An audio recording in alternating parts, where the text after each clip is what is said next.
Hey guys, let's take a look at a game I played recently against a 2Q.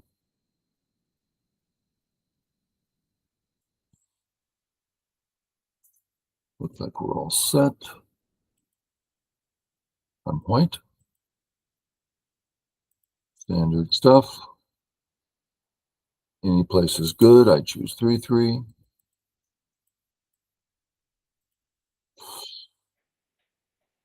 So this is our first question of the game. One thing we notice is this is a good move for black. And one could even call it Sente. But it's not as good as it looks because he still needs two moves to take the bottom, right? Fix that gap, and then there's still a gap here, right? And not that this, we'll just say it's hard for him to take the whole bottom and he has to invest moves. I mean, it's not, you know. So playing here, perfectly fine. But I didn't see it as urgent. While the top looks bigger to me. It also isn't urgent, but it looks bigger to me. So I start with the standard, which I really like, Atari, and drop down or up, depending on your perspective. So white gets stronger. It used to be that black could choose some Gisekis that are powerful for black. So when we play, this removes all those, and we get nice secure territory, and it bothers black's territory on top. Okay. He gets a 3-3, all perfectly fine. I mean, the 2Q are playing like professional laying-downs. What do you know? Nowadays, since anything goes in the opening, everyone's opening is professional level. Don't forget the honey. First, you make the 3-stone wall to get Sente. So you can walk away, right? That's the meaning. Now, you might choose to walk away here or not, but everything's fine. And if you place here, make sure you get the honey in. Then you walk away. I walked away to here. Standard stuff.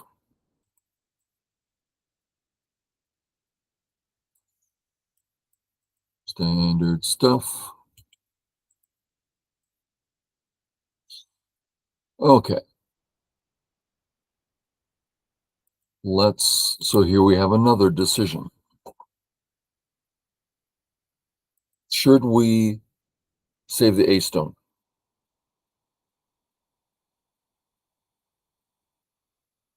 Now, we don't feel a need to save the B-stone because we're alive in the corner. It's a double gote move. So we don't care about B. Double gote is pretty, no one wants double gote. Well, that means he can capture the B-stone, which means his C group is just fine. And his D group's fine. It has excellent shape. So the A-stone isn't doing much. Okay, so no, we're not going to save the A-stone. I'm not going to. Then what's next? This A, okay, could come in around a B, I guess.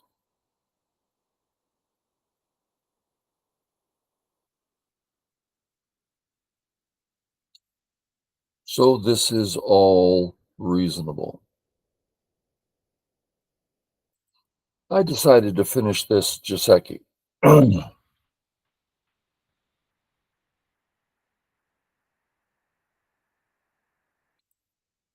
So we can say that there's three choices. I don't see an obvious fourth. I don't really consider the top an obvious choice, but if he drops down, It's a nice area.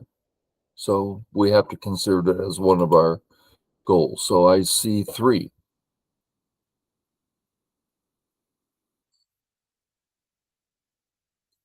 Okay, I choose this one.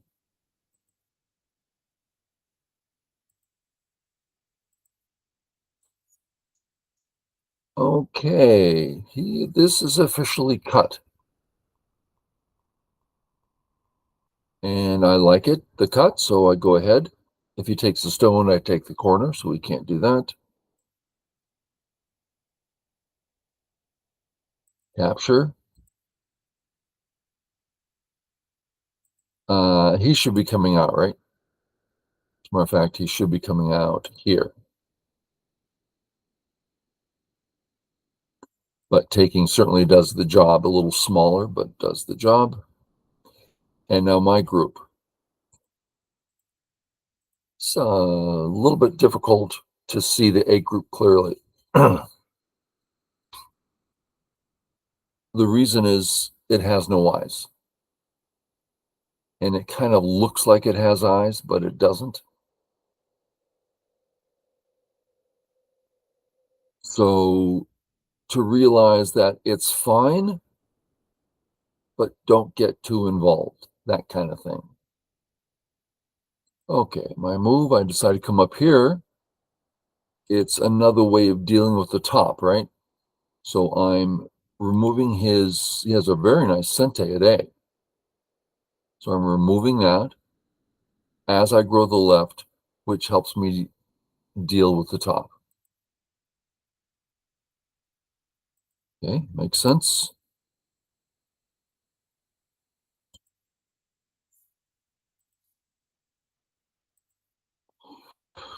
And now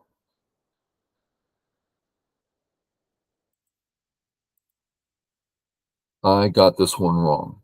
It's an old habit of mine. Okay, let's plug in the parts of the equation. His area 1. We don't like him growing it's a really large moil. He's got a couple weaknesses. And of course, underneath. Okay, so area 1, and he has weaknesses there. Then we have my area 2 with a powerful turn. This is a problem in my position. Now, I'm not going to collapse, but this all goes away, all of it.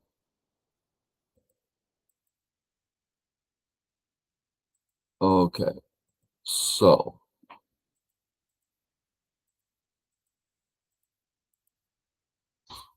we both have problems.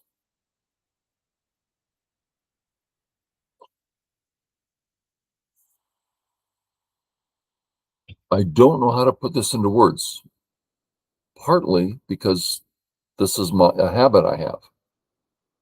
And I've never cleaned up this habit. So I always fall into this trap. So let's look at what I did. Atari. Okay, that can't be wrong because we know we don't want the other Atari, right? Okay, let's look at it. Black's thick on both sides of the stone, so the stone can't do very well. Where here, black's only thick on one side of the stone, it can do better. So we know which one we want. So we may as well take it. And it's a big step in dealing with the top. So that one exchange, everything's fine. But now I'm getting focused on attacking the A group. That's where my mistake comes in. He has a weak A group. I have a weak position. Now you read it out. I can't die. Well, neither can he. See my confusion. So what I should do, fix my position, which takes lots of points. And may as well do it again because that's just 3 in a row. Okay. Now let's imagine him cleaning up his position. Well, he's still undercut, right? There's still Aji here. So even if he adds a stone, he still has troubles. I added a stone. I don't have troubles. Maybe that's the core of why it's better to save. I'll keep working on this. Is such an old habit of mine. So I save the stone thinking he's got 2 weak groups, one on top, one on the bottom. So I'm liking this. Well, he gets that. I got to fix. He fixes that. That's a big cut. And I drop down, starting the fight. Well, if we look at this rationally, how did I do in area 1? Not great. He's got moves like this. I guess we're saying that not only am I not getting area 1, my A group is still weak. These are problems.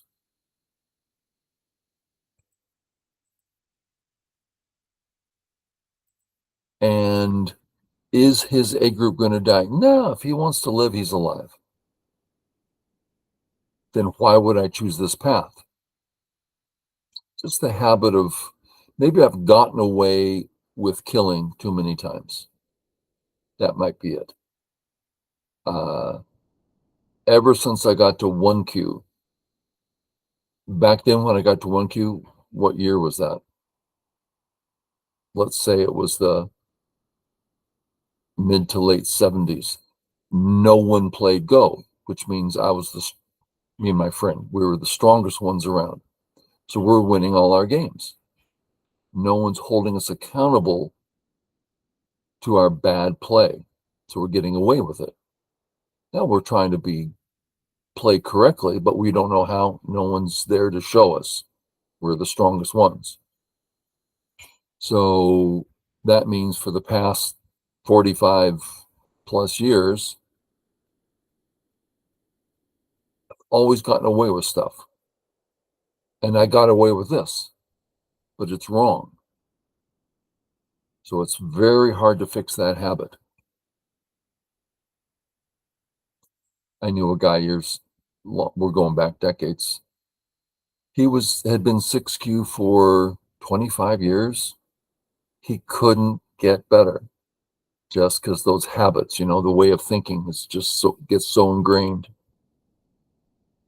Okay, black plays here. We start that.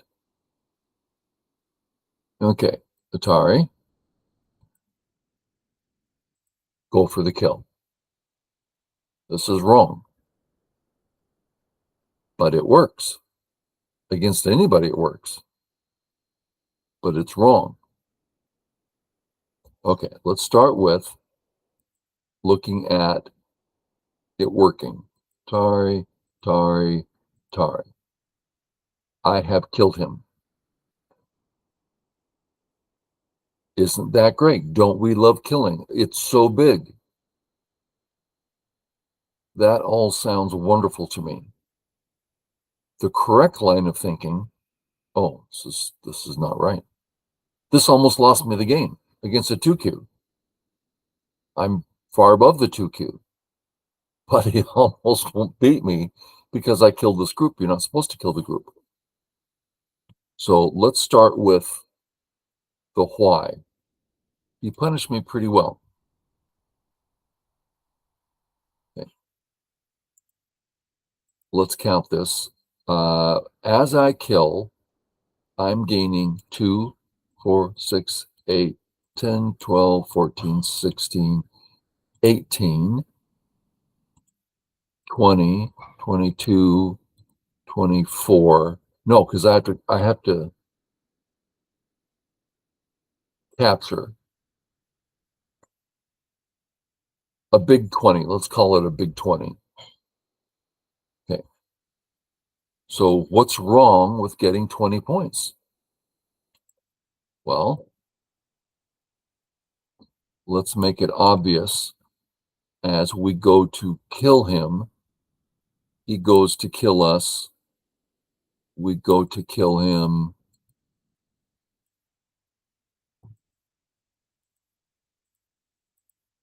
So yes, 20 plus points.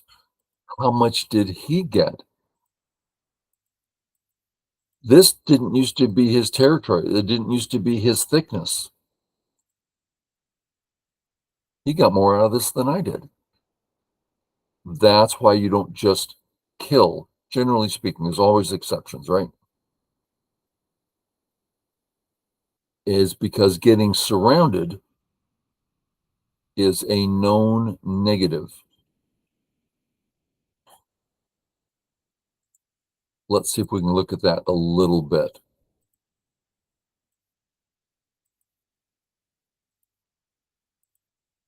Uh-oh, White's about to surround us. Yeah, we got surrounded, but we didn't die. And we got 2 moves away. Don't get surrounded. It's not worth it. Now, I don't know about nowadays, but it used to be all the way up to Fordon. You're keep working this. Everyone tells me I shouldn't, but I'm getting all these moves away. And my corner, I can still live in the corner. But let's see if we can count it. One play in the corner, 8 points. 3 times 8, 24.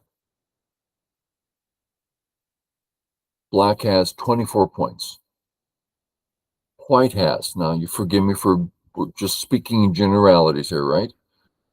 2, 4, 6, 8, 10, 12, 14, 16, 18, 20, 22. The influence I'm getting is virtually the same value that black's getting on the outside, but I also get the profit in the corner. So it just doesn't work out. Okay, so we'll try to bring this back to the board. So what I should be doing, let's get out to safety.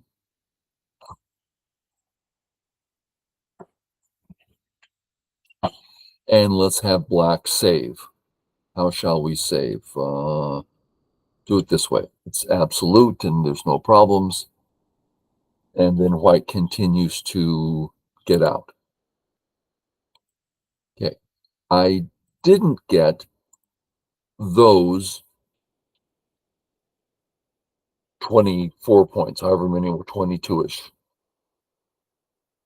And black did get area 1, which we'll call 2, 4, 6, 8, 10 plus. So we're already up to, that's 30 points in his favor. Well, that's true, but he doesn't get area 2. His 3 group is in serious jeopardy. My 4 stone is starting to perk up. So it all comes back. And I can't be hurt. He's weaker than I am. So it completely changes the character of the game. Gives white Sente instead of gives black Sente. Gives white the attack instead of giving black the attack. Okay. So it's a big difference. Now, I went through that in some detail because it's such an old habit of mine that if that turns a light on in someone's head, could save them. They go, oh, I've never looked at it that way. Could save them a couple of years off their Go journey. Okay, we did all this, and I capture. Okay, I would go ahead and get out.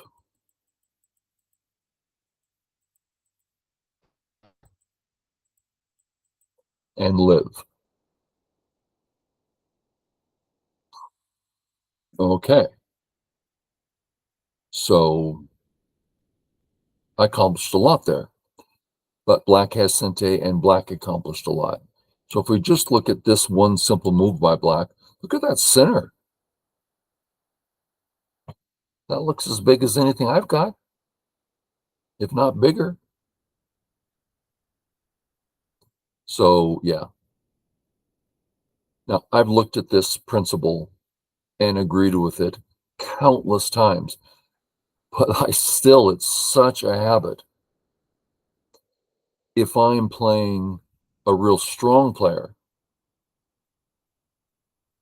I'm focused and I don't do it. But if I'm playing against a 2Q and I'm just throwing stones down, it's like falling off a log. It's like, oh, I'll just play here. Oh, I'm killing his group. It's funny. The mindset just changes. Okay. He does the Atari for the sole purpose of coming after the one group. Because as I save, he's getting that big wall, which really hurts my group.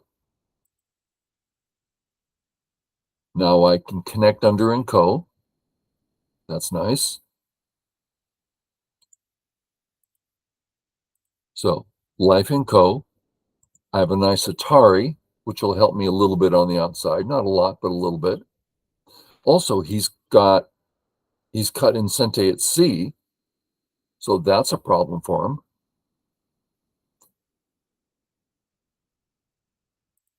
White D, sente. So I can have an I in gote there.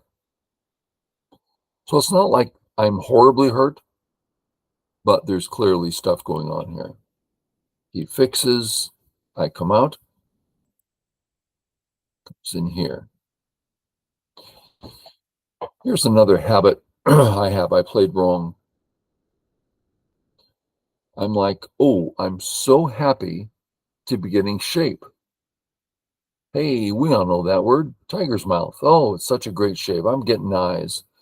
I got more eyes to come at A, and now B sent it to kill him, and all this great stuff's happening. But instead, I should be thinking, to heck with all that. I need to get out into the open areas. So I'm getting some life. How many points am I getting? 1? Let's be extravagant. 2? Not a lot of meaning in that regard. But if we run, we just now stopped him from getting an extra 10, 15 points just by getting out into this area. So for instance, I play here, he plays here. Well, he just picked up 10, 15 points. Okay, so I should run first. Very similarly to my mistake in the center. I should have run out rather than killing. Here I should run out other than just living. As the proverb says, run before living. So why didn't I? It's a funny thing. So many of my students, they play great against strong moves. But as soon as they play some 5Q, they start getting lost because the 5Q is throwing in these strange, irrational moves. How do you respond to irrational moves? It's difficult. And here, black's moves have not been irrational, but it's just this mentality you adopt when you're playing below your level. It's weird. And so I get out. His move here is completely unnecessary. So I get a whole free move here, which is nice.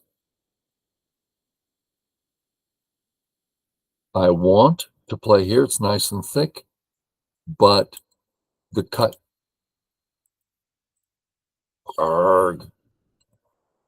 The cut doesn't work. Arg. Stop it. So I can't get out here. So get out this way instead. I do not like this lack of shape I'm getting, right? It's really ugly little shape. So instead I go this way, allowing him through, no problem.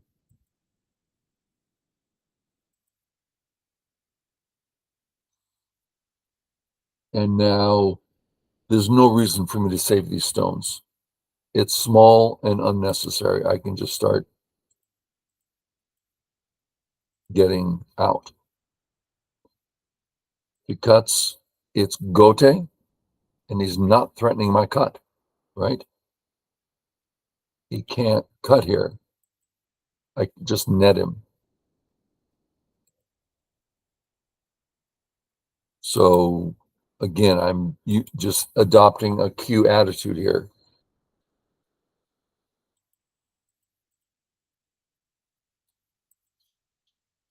And here, he can't cut me, but let's imagine me running, and then he plays his sente, and then he plays his sente, and then he starts chasing me. I've got no eyes at all. So I play this because now, let's look at my sente. We're seeing eyes already. Okay, he comes up, bad move, letting me get away with a lot here.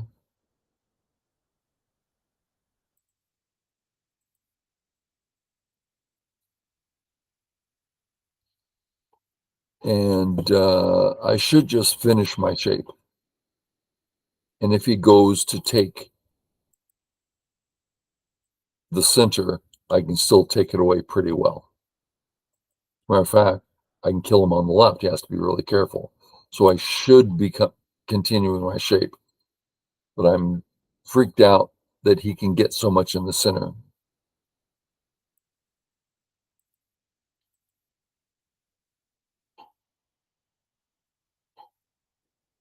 I don't need this, but I didn't know, and I know it messed with this corner.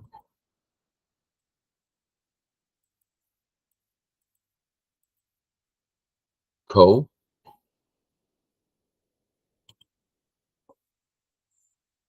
And I should just go about taking my eyes, right? I guess not that one. Take my eyes, and later, if he starts the ko, he can't say Atari because I capture the whole group, right? Okay. So he doesn't want to start the ko. If he doesn't start the ko, I play here, and then I start the ko. And he can't say Atari on me. Same thing. So there's no reason for me to start the ko yet, but I do. I'm freaking out, and I'm in this. I've got to kill. It's just a silly mentality.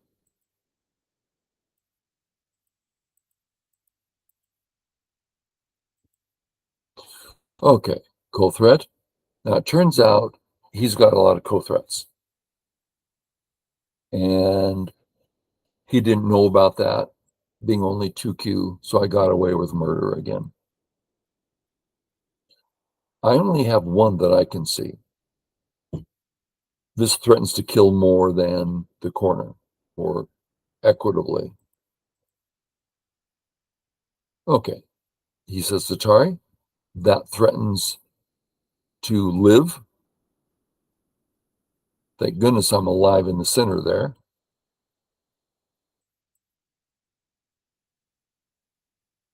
So overall, I gained there. And then from there, it's pretty much just an in-game deal, right?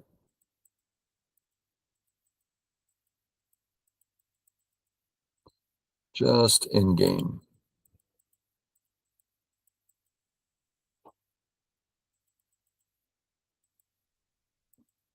And nothing else to see, as I recall.